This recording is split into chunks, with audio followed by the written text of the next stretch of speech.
बिस्मिल्लाहिर्रहमानिर्रहीम। बोलते कालम के साथ मैं अमर जहान। और वही हुआ जिसका मैं बहुत अरसे से कह रहा था कि रशिया ईरान के साथ है। अब व्लादिमीर पुतिन का बाकायदा बयान आ गया। आज उन्होंने अपना ख़त लिखा ईरान को और उसमें उसने कहा कि उसकी गैर मशरूत हमायत जो है शामिल है। दुनिया बड़े तेज़ी के साथ बदलती जा रही है और मैंने आपको याद होगा कि आज से 5 दिन पहले ये बात कही थी कि अब न्यू वर्ल्ड ऑर्डर लिखा जाएगा और इस न्यू वर्ल्ड ऑर्डर के अंदर लिखा यह जाएगा कि अमेरिका जो है वो उसका हुक्मनामा मिडल ईस्ट पर कम अज़ कम नहीं चलेगा और एक नया इत्तेहाद बनने जा रहा है जिसमें ईरान है, रूस है और चाइना है। रूस अब खुलकर सामने आ गया है ईरान की हमायत को और उसकी बुनियादी वजह यह है कि आहिस्ता आहिस्ता अमेरिका थ्रेटन कर रहा है उन तमाम ममालिक को जो ममालिक जो हैं उसका साथ नहीं दे रहे हैं। जापान की वज़ीर-ए-आज़म को अपने साथ बिठाकर डोनाल्ड ट्रंप ने थ्रेट किया और पर्ल हार्बर का वाक़या याद दिलाया और कहा कि हमें सरप्राइज़ दिया गया था, हमने ईरान पर हमला करके जापान को सरप्राइज़ दिया है। अपने ही इत्तेहादी की वज़ीर-ए-आज़म को साथ बिठाकर इस तरह की बात करना डोनाल्ड ट्रंप है जिन्होंने उसकी तस्दीक की। अब ये इत्तेहाद जो है शायद ज़्यादा अरसा ना चल सके, लेकिन क्योंकि जापान कोई अपनी सिक्योरिटी नहीं रखता, कोई अपनी इस तरह की वेपन्स नहीं रखता, इसलिए अमेरिका उसको थ्रेट कर सकता है। लेकिन रशिया का क्या करेगा? रशिया जो इस जंग से पहले ही अरबों खरबों डॉलर बना चुका है, अब ईरान को भी इजाज़त दे दी गई कि वो अपना तेल जो है वो दूसरे ममालिक की तरफ भिजवा सकता है। तो इसके बाद रशिया को ख्याल आया कि जितना कमाना था कमा लिया, अब आएँ अमेरिका की ऐसी की तैसी करते हैं और उसने ये बयान जारी कर दिया कि वो ईरान की गैर मशरूत हमायत करता है क्योंकि इंग्लैंड जो है, यूके जो है वो अमेरिका की हमायत में सामने आया है। और इसके बाद ईरान को मज़ीद तनहा पाकर रशिया से रहा नहीं गया। अब होगा क्या? अब होगा ये कि वो एटमी रिएक्टर्स जो रशिया के इंस्टॉल करदा हैं, जिन पर रशियन इंजीनियर्स जो हैं काम कर रहे हैं, बहुत तेज़ी के साथ यूरेनियम को अफजुर्दा करके नए एटमी वॉरहेड बना सकते हैं। या एटमी वॉरहेड जो है वो सप्लाई किए जा सकते हैं ईरान को कि ले बेटा चला दे। अगर ये हमला हुआ ईरान की पावर स्टेशन के ऊपर जिन पर जो ज़्यादातर एटमी रिएक्टर्स पर मुश्तमिल हैं, उस पर हमला हुआ तो वो रशिया पर हमला समझा जाएगा। आपको याद होगा मैंने आपको बताया था कि जितने पावर एटमी रिएक्टर्स हैं उन पर जो साइंसदान काम कर रहे हैं या चाइनीज़ हैं या रशियन हैं, इसलिए उन पर हमला ज़्यादा ख़तरनाक तस्वर किया जाएगा। और उसके बाद रशिया और चीन जो है बराह रास्त इस जंग में शामिल हो जाएंगे। अभी चाइना जो है बराह रास्त नहीं है। चाइना का तो मामला ये है कि वो इस वक्त भी जो है अपने सेटेलाइट्स के ज़रिए तावन फराहम कर रहा है, डाटा जो है वो दे रहा है। लेकिन रशिया जो है अब खुलकर सामने आया है और रशिया के आने के बाद शायद इस जंग में एक नया मोड़ जो है वो आ जाए। अमेरिका इससे निकलना चाह रहा है। इससे पहले जो मैंने व्लॉग किया मैंने आपको बताया कि जंग रोकने का $2.5 खरब जो है अमेरिका मुतालबा कर रहा है जीसीसी ममालिक से और जंग जारी रखने के लिए 5 खरब का मुतालबा कर रहा है। या इन तमाम मुतालबात की रोशनी में अरब ममालिक में इस वक्त मौत का सकूत तारी है और रशिया जो है इस मौके पर सामने आया है ईरान की हमायत करने को। अब रशियन मिसाइल जो हैं वो ईरानी मिसाइल होंगे। याद रखिएगा, रशिया ने अगर गैर मशरूत कहा है तो ये गैर मशरूत होगा। व्लादिमीर पुतिन के पहले ही बहुत अच्छे तल्लुकात हैं ईरान के साथ, लेकिन ईरान पर इस वक्त सख्त वक्त है तो व्लादिमीर पुतिन जो है मज़ीद इसको मजबूत करने के लिए ईरान का भरपूर साथ देंगे। मैं पहले भी बता चुका हूँ, दोबारा बता रहा हूँ, इस जंग से पहले भी मैंने एक व्लॉग किया था कि ईरान, चीन और रशिया के लिए जो है फीडिंग पॉइंट है, यानी इससे वो ताकत हासिल करते हैं। चीन जो ऑयल है उसका 90% ईरान का उसका ख़रीदार चीन है, इसलिए उसकी एनर्जी की ज़रूरियात जो है ईरान के बगैर नामुकम्मल है। और रशिया का दुनिया में रशियन टेक्नोलॉजी और रशियन दफाई साजो सामान का सबसे बड़ा बाहर जो है वो भी ईरान है, जो रूबल में उसके साथ तबादला करता है और ईरानी तेल किसी तौर पर रशियन वेसल्स में भी जाता है, ये भी मैं आपको बता चुका हूँ। और अब ये वेपन्स जो हैं ये ख़रीदार जो है अब उससे सही मानों में ख़रीदारी करेगा। आपको बहुत जल्द Su-57 जो कि 5th जनरेशन जहाज़ है वो उड़ता हुआ नज़र आएगा।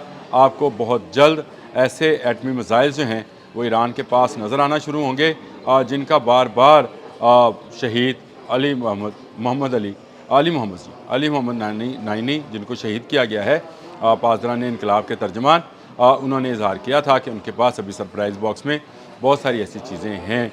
रशिया का और ईरान का Su-35 के हवाले से पहले ही माहिदा मौजूद है, जिसकी तैयारी भी ईरान में की जानी है। 5 एटमी रिएक्टर्स जो हैं वो रशिया मज़ीद बना रहा है, जिसके लिए $30 अरब का माहिदा जो है ईरान और रशिया के मबैन हुआ था। और ये एटमी रिएक्टर्स जो हैं वो जल्द तैयार हो जाएंगे। यूरेनियम की अफजर्दगी के हवाले से भी रशिया का बयान आया था कि जो अफजुर्दा यूरेनियम है उसको इमानत के तौर पर वो ईरान से लेकर रखने को तैयार है।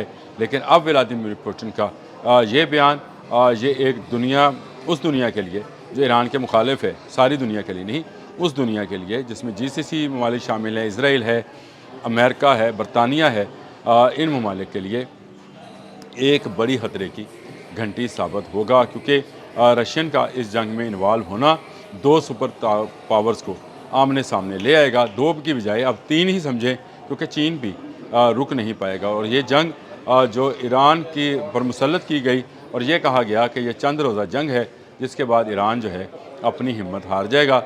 ईरान ने हिम्मत तो ना हारी। आज 23वां रोज़ है, जंग को 28 फरवरी से शुरू हुई थी और आज 22 मार्च है। इस तरह ये 23 रोज़ा जंग में ईरान ने हर मौके पर ऐसा ठोक कर जवाब दिया है जिसका अंदाज़ा अमेरिका और उसके हवारियों को बिल्कुल भी नहीं था। लेकिन अब जो है व्लादिमीर पुतिन के बयान के आने के बाद ईरान मज़ीद मजबूत हो जाएगा और ईरान को रशियन डिफाई टेक्नोलॉजी हासिल करने में कोई चीज़ आरे नहीं आएगी। ईरान पर पहले से पाबंदियाँ आयद हैं, लेकिन वो रशिया के साथ ट्रेड कर रहा था।